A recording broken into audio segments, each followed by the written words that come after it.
پاکستان کے مختلف شہروں کی مختلف معلومات۔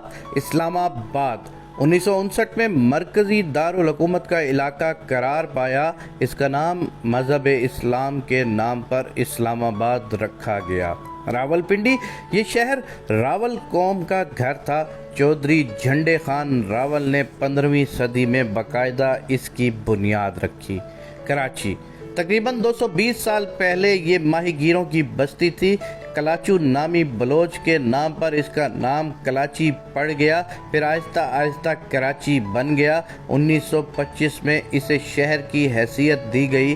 1947 سے 1959 تک یہ پاکستان کا دارالحکومت رہا۔ لاہور ایک نظریے کے مطابق ہندوؤں کے دیوتا راما کے بیٹے لاوا کے بعد لاہور نام پڑا۔ لاوا کو لوہا سے پکارا جاتا تھا اور لوہا لاوا کے لیے تعمیر کیا جانے والا قلعہ لوہا آور سے مشہور ہوا، جس کا واضح معنی لوہ کا قلعہ تھا۔ اس طرح صدیاں گزرتی گئیں اور پھر لو آور لفظ بالکل اسی طرح لاہور میں بدل گیا۔ اسی طرح ایک اور نظریے کے مطابق دو بھائی لاہور اور کاسو دو مہاجر بھائی تھے جو اس سرزمین پر آئے جسے لوگ آج لاہور کے نام سے جانتے ہیں۔ ایک بھائی کاسو نے پھر قصور آباد کیا، جس کی وجہ سے اس کا نام بھی قصور پڑا، جبکہ دوسرے بھائی نے اندرون شہر سے 3 میل دور اچھرا لاور کو اپنا مسکن بنایا اور بعد میں اسی لاہو کی وجہ سے اس شہر کا نام لاہور پڑ گیا، اور شاید یہی وجہ ہے کہ اچھرا کی حدود میں کئی ہندوؤں کی قبریں بھی موجود ہیں۔ آزاد کشمیر 1948 کو قبائلی پشتونوں کی مدد سے آزاد ہو گیا تھا۔ پاکستان اور بھارت دونوں ممالک کشمیر پر کئی جنگیں لڑ چکے ہیں، جن میں 1947 کی جنگ، 1965 کی جنگ اور 1999 کی کارگل کی جنگ شامل ہیں۔ حیدرآباد اس کا پرانا نام نیرون کوٹ تھا۔ کلہوٹوں نے اسے حضرت علی رضی اللہ تعالیٰ عنہ کے نام سے منسوب کر کے اس کا نام حیدر آباد رکھا تھا۔ اس کی بنیاد غلام کلوہار نے 1768 میں رکھی۔ پشاور لوگوں کی نسبت سے اس کا نام پشاور پڑ گیا۔ ایک اور روایت کے مطابق محمود غزنوی نے اسے یہ نام دیا۔ نوشہرہ نام کا مطلب نیا شہر ہے۔ اس کا قیام مغل شہنشاہ جلال الدین اکبر نے 1581 سے 1586 تک رکھا۔ کوئٹہ لفظ کوئٹہ کوآٹا سے بنا ہے، جس کے معنی قلعے کے ہیں۔ بگڑتے بگڑتے یہ کوآٹا سے کوئٹہ بن گیا۔ ٹوبا ٹیک سنگھ اس شہر کا نام ایک سکھ ٹیکو سنگھ کے نام پر ہے۔ ٹوبا تالاب کو کہتے ہیں۔ یہ درویش صفت سکھ ٹیکو سنگھ شہر کے ریلوے اسٹیشن کے پاس ایک درخت کے نیچے بیٹھا رہتا تھا اور ٹوبا یعنی تالاب سے پانی بھر کر اپنے پاس رکھتا تھا اور اسٹیشن پر آنے والے مسافروں کو پانی پلایا کرتا تھا۔ سعادت حسن منٹو کا شعرۂ آفاق افسانہ ٹوبا ٹیک سنگھ بھی اسی شہر سے منسوب ہے۔ سرگودا یہ سر اور گودا سے مل کر بنا ہے۔ ہندی میں سر تالاب کو کہتے ہیں۔ گودا ایک فقیر کا نام تھا جو تالاب کے کنارے رہتا تھا، اس لیے اس کا نام گودے والا سر بن گیا، یعنی بعد میں سرگودا کہلایا۔ گجرات ایک قدیمی شہر ہے۔ برطانوی تاریخ دان کے مطابق گجرات شہر 460 قبل مسیح میں گجر راجہ بچن پال نے دریافت کیا۔ اس ضلع کے 3 فوجی جوان نشان حیدر حاصل کر چکے ہیں، جن میں راجہ عزیز بھٹی، میجر شبیر شریف شہید اور میجر محمد اکرم شہید شامل ہیں، جبکہ chief of army staff general Raheel Sharif کا تعلق بھی گجرات سے ہی ہے۔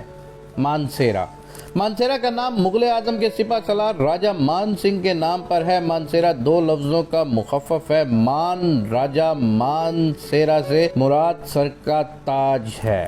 بہاولپور نواب بہاول خان کا آباد کردہ شہر جو انہی کے نام پر بہاولپور کہلایا۔ مدت تک یہ ریاست بہاولپور کا صدر مقام رہا۔ پاکستان کے ساتھ الحاق کرنے والی یہ پہلی ریاست تھی۔ 1 یونٹ کے قیام تک یہاں عباسی خاندان کی حکومت تھی۔ رحیم یار خان اس شہر کی تاریخ کا نام بہاولپور کے داؤد پوترے حکمرانوں کی آمد کے ساتھ ملتا ہے۔ 1751 میں ایک قدیم ویرانہ ٹھٹیر پھل وڈا پر ایک نئے شہر کی بنیاد رکھی گئی تھی اور اسے نوشہرہ کا نام دیا گیا تھا۔ 1881 میں ریلوے حکام نے نواب آف بہاولپور سے درخواست کی کہ نوشہرہ نام کا شہر صوبہ سرحد میں بھی موجود ہے، جو ریلوے حکام کے لیے مغالطہ کا سبب بنتا ہے، اس لیے اس کا نام تبدیل کیا جائے۔ نواب صادق محمد خان رابع نے اپنے بیٹے کے نام پر اس شہر کا نام تبدیل کر کے رحیم یار خان رکھ دیا۔ شہزادہ رحیم یار خان 4 سال کی عمر میں آگ میں جھلس جانے سے فوت ہو گیا تھا۔ ملتان ایک قوم جس کا نام مالی تھا یہاں آ کر آباد ہوئی اور سنسکرت میں آباد ہونے کو استہان کہتے ہیں۔ یوں اس کا نام مالی استہان پڑ گیا جو رفتہ رفتہ مالی تان بن گیا، پھر وقت کے ساتھ ساتھ مالی تان، مولتان اور اب ملتان بن گیا ہے۔ ملتان کے بارے میں یہ بھی کہا جاتا ہے کہ البیرونی کے مطابق اسے ہزاروں سال پہلے آخری کرت سگیا کے زمانے میں آباد کیا گیا تھا۔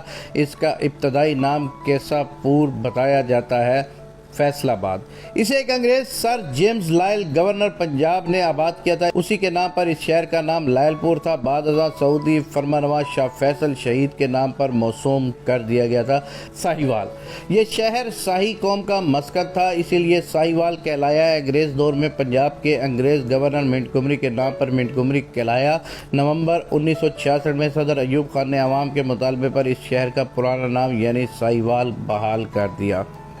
سیالکوٹ 2000 قبل مسیح میں راجہ سلکوٹ نے اس شہر کی بنیاد رکھی۔ 12ویں عہد میں اس کا نام سیالکوٹ رکھا گیا۔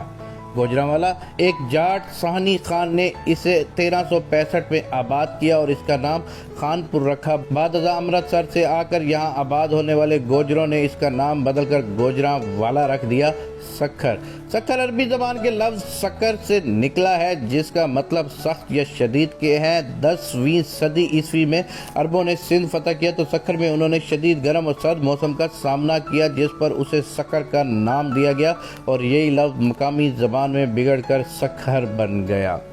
شیخو پورہ مغل حکمران نور الدین سلیم جہانگیر کے حوالے سے آباد کیا جانے والا شہر اکبر اپنے چہیتے بیٹے کو پیار سے شیخو کہہ کر پکارتا تھا اور اسی کے نام سے شیخو پورہ کہلایا۔ ہڑپا یہ دنیا کے قدیم ترین شہر کا اعزاز رکھنے والا شہر ہے۔ ہڑپا ساہیوال سے 12 میل کے فاصلے پر واقع ہے۔ کہا جاتا ہے کہ یہ موہنجو دڑو کا ہم عصر شہر ہے۔ یہ 5000 سال قبل اچانک ختم ہو گیا تھا۔ رگ وید کے قدیم منتروں میں اس کا نام ہری روپا لکھا گیا ہے۔ زمانے کے چال نے ہری روپا کو ہڑپا بنا دیا۔ مظفر گڑھ والی ملتان نواب مظفر خان کا آباد کردہ شہر 1880 تک اس کا نام خان گڑھ رہا۔ انگریز حکومت نے اسے مظفر گڑھ کا نام دیا۔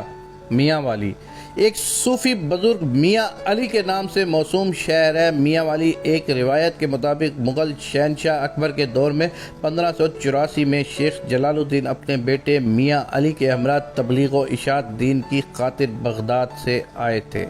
ڈیرہ غازی خان 15ویں صدی عیسوی میں بلوچ قبائل نے اس دھرتی کو اپنا مستقر بنایا۔ ایک ممتاز بلوچ سردار میر حاجی خان میرانی نے اپنے لاڈلے بیٹے غازی خان کے نام پر دریائے سندھ کے مغربی کنارے پر ڈیرہ غازی خان کی بنیاد رکھی۔ 1887 میں ڈیرہ غازی خان دریائے سندھ کے کٹاؤ کی لپیٹ میں آ گیا۔ اس وقت یہ شہر موجودہ مقام سے 15 کلومیٹر مشرق میں واقع تھا۔ ڈیرہ کا لفظ فارسی سے نکلا ہے جس کے معنی رہائش گاہ کے ہیں۔ پاکستان کا یہ شہر اس حوالے سے خصوصیت کا حامل ہے کہ اس کی سرحدیں 4 صوبوں سے ملتی ہے۔ مردان کا وجہ تسمیہ صوفی بزرگ پیر مردان شاہ کے نام سے ہے جو اسلام کی تبلیغ کی غرض سے یہاں آئے تھے۔ مردان پاکستان کا امیر ترین ضلع ہے۔ اس میں ایشیا کی سب سے بڑی شوگر مل ہے۔ نواب شاہ شہر کا نام 1881 میں سن دادو سے ہجرت کر کے اس علاقے میں آباد ہو کر نواب شاہ کی بنیاد رکھنے والے سید نواب شاہ سے موسوم ہے۔ ستمبر 2008 میں اس شہر کا نام تبدیل کر کے شہید بے نظیر آباد رکھ دیا گیا جو ابھی تک یہ نام عام نہیں ہو سکا۔ جھنگ یہ شہر کبھی چند جھونپڑیوں پر مشتمل تھا۔ اس شہر کی ابتدا صدیوں پہلے راجہ سرجا سیال نے رکھی تھی اور یوں یہ علاقہ جھگی سیال کہلایا جو وقت گزرنے کے ساتھ ساتھ جھنگ سیال بن گیا اور پھر صرف جھنگ رہ گیا۔ اگر آپ کے پاس بھی کسی علاقے کی تاریخ ہے تو برائے مہربانی کمنٹ سیکشن میں ضرور اس کے بارے میں مینشن کریں، اور آپ سے ایک بات ضروری کرنی ہے کہ یہ معلومات 100% درست نہیں بھی ہو سکتی،